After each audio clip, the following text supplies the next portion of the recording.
ಆತ್ಮೀಯ H16 news ಅರ್ಥಾತ್ ಸೀತಾರಾಮ್ ನ್ಯೂಸದ ವೀಕ್ಷಕರೇ, ನಾನು ನಿಮ್ಮವ ಎಂ ಆಯುಧ ಮಲ್ಲಪ್ಪ ಜೊತೆ ಅವರು.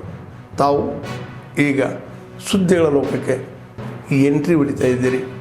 ಈ ಸುದ್ದಿಗಳನ್ನು ಪ್ರತಿಯೊಂದು ನೋಡೋ ಜೊತೆಗೆ ನಿಮ್ಮ ಅಭಿಪ್ರಾಯಗಳನ್ನು ಹಂಚ್ತಾ ಇರಿ. ಯಾಕಂದರೆ ಈ ಸುದ್ದಿಗಳು ನಿಮಗಾಗಿ, ನಿಮ್ಮ ಬದುಕಿಗಾಗಿ, ನಿಮ್ಮ ವೈಚಾರಿಕೆಗಾಗಿ, ನಿಮ್ಮ ತಿಳುವಳಿಕೆಗಾಗಿಯೂ ನಿಮಗೂ ಗೊತ್ತು. ಜೊತೆಗೆ ನಮಗೂ ನಿಮ್ಮೊಂದಿಗೆ ಇದೊಂದು ಮಾತಾಡುವಂಥ ಜೊತೆಗೆ ಸುದ್ದಿಗಳನ್ನು ಬಿಡುವಂಥ ಕೆಲಸ. ಈ ಕೆಲಸದಲ್ಲಿ ನಾವು ನಿಮ್ಮೊಂದಿಗಿದ್ದೀವಿ ಅಂತ ಹೇಳ್ತಾ ನೋಡ್ತಾ ಇರಿ ಸುದ್ದಿಗಳನ್ನು. First on Nimisha Priya case, you all have been following this very closely. This is a very sensitive matter and the Government of India has been offering all possible assistance in the case. We have provided legal assistance and also appointed a lawyer to assist the family. We have also arranged for regular consular visits by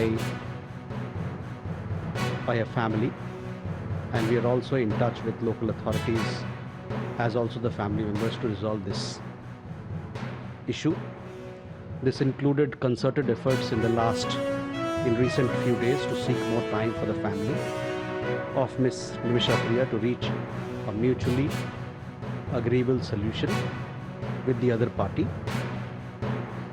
The local authorities in Yemen have postponed carrying out her sentence that was scheduled for 16th July that you are well aware of. We continue to closely follow the matter and render all possible assistance in the case. We are also in touch with some friendly governments in this regard. The other part of your question was as far as the role of the entity that you mentioned. I have no information to share on this side.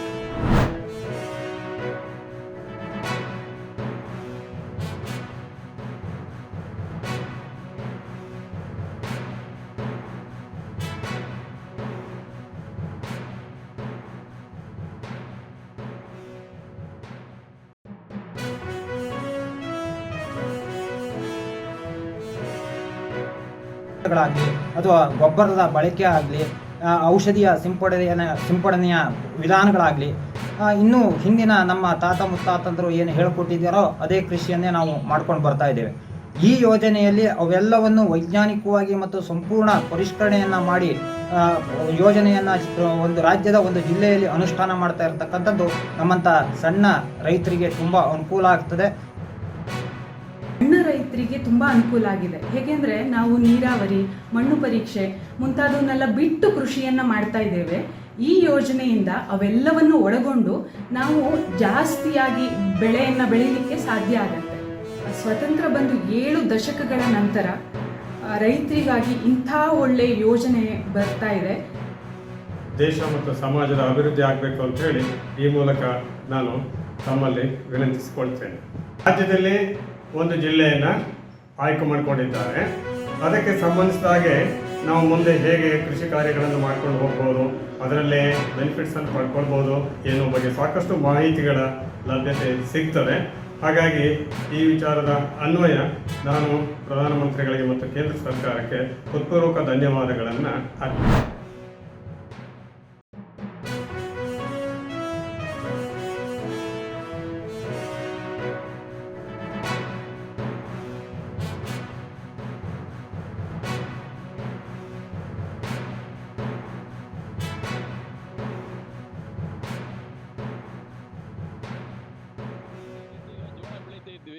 ಈ ಜೋಳ ಎಲ್ಲ ಇದೆ, ಮುಂಚೆ ಬೆಳೀತಾ ಇದ್ದು ಆಲೂಗಡ್ಡೆ ಬೆಳೀತಾ ಇದ್ವಿ.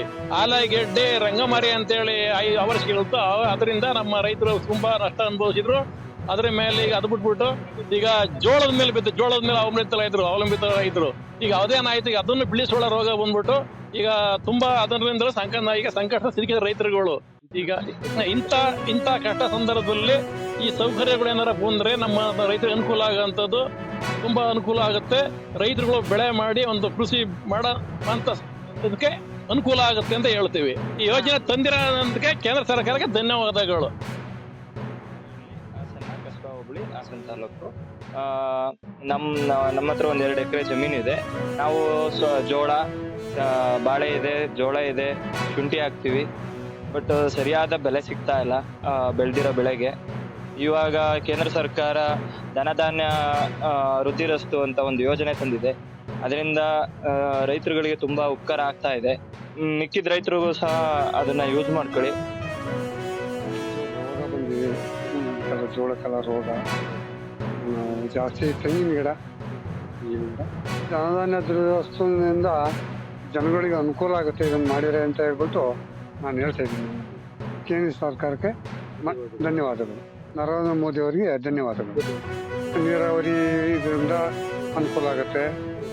ಆಮೇಲೆ ಸಾಲ ಸೌಲಭ್ಯ ಸಿಗುತ್ತೆ. ಜಾಸ್ತಿ ಯೋಜನೆಗಳು ಮಾಡ್ಕೊಬೋದು, ಉತ್ಪಾದನೆಗಳಾಗುತ್ತೆ ಅಂತ ನಾನು ಜಾಸ್ತಿ ಆಗುತ್ತೆ ಅಂತ ಹೇಳಕ್ಕೆ ಬಯಸ್ತೇನೆ. ನಾನು ಇಷ್ಟೆಲ್ಲ ಸಹಕಾರ ಮಾಡ್ತಾರೆ.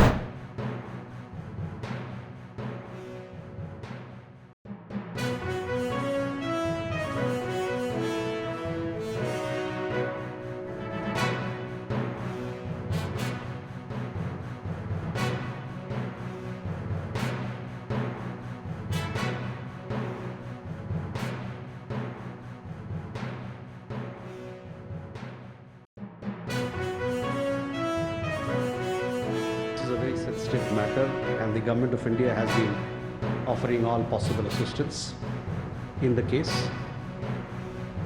We have provided legal assistance and also appointed a lawyer to assist the family.